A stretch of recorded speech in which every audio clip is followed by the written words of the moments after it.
Alrighty, well, I've been up to a few things with this water system. I have got another IBC and put it right here. This is where the old tank base used to be. I got it fairly level. I found a chunk that had come out of the original piece and stuck it there, and I just sort of mortared it in. You can see there, probably a bit hard to see there. I was considering hooking all this up to the other one here. Incidentally, that's actually full. I realised the little 1/2-inch garden hose line that comes out the bottom, you can hook straight on to the 1/2-inch copper water pipe on this and just put a bit of a clamp on. I just put a bit of wire on and it fits over perfectly. So I drained a whole heap of this into that one. That's basically 3 inches off full. So I got this one here. This has actually got a bigger connection. I don't know if it's, I think it might be a 1-inch connection. You see down there anyway, and there's the little white ball valve tap. You see the two lines there.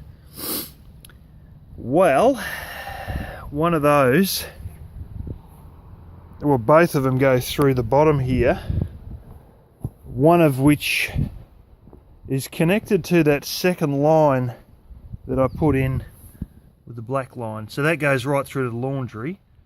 I actually connected it up out here and then had to re-shove it under, tuck it all underneath there, and it goes straight up there. Now the other line is this one here that then takes, goes under and comes out, and that's one of the two lines there.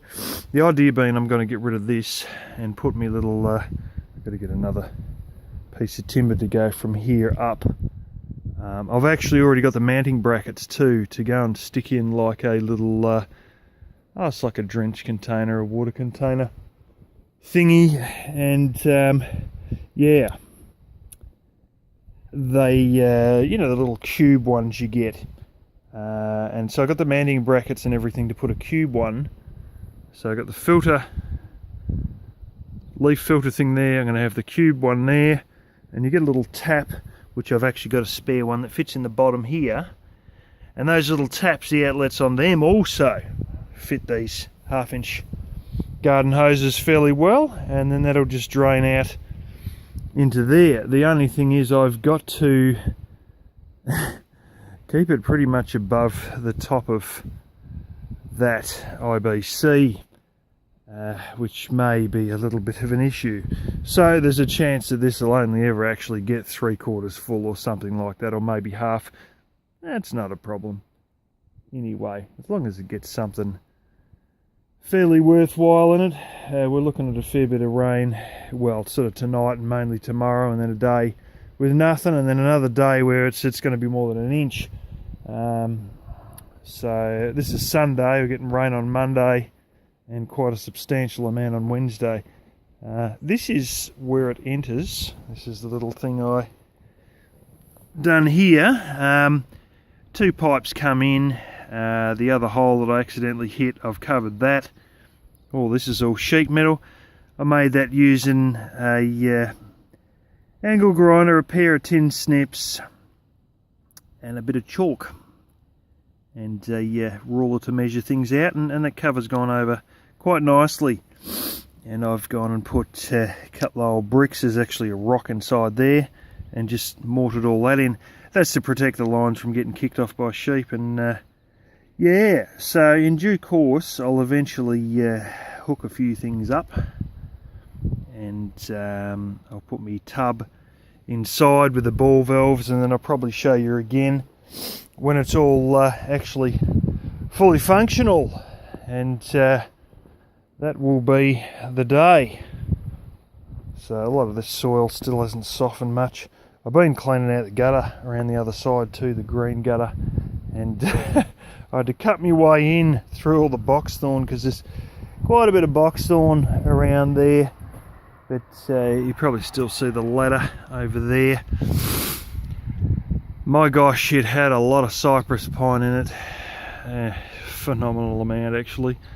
And anyway, eventually in due course that'll be hooked up, but I've managed to get a lot of this box thorn cut out the way so I can sort of hook it up pretty well.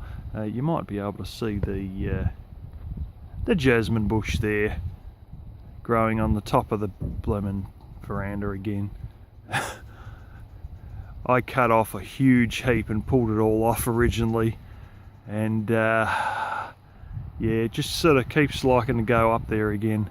But I've had some of the oh yeah, you can just see it there, it's roses.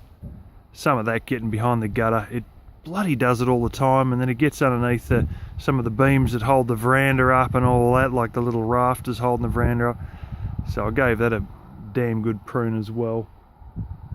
Anyway, this is the last day. The sun's going to be out for a while, so yeah, I'm just trying to finish off a few bits and bobs. I've been doing a few bits and bobs on the van as well, which I'll show you eventually. The places there's a lot more lights from houses up above and cars and stuff that seem to come through here now, but I'm still fairly good for wind protection. So anyway,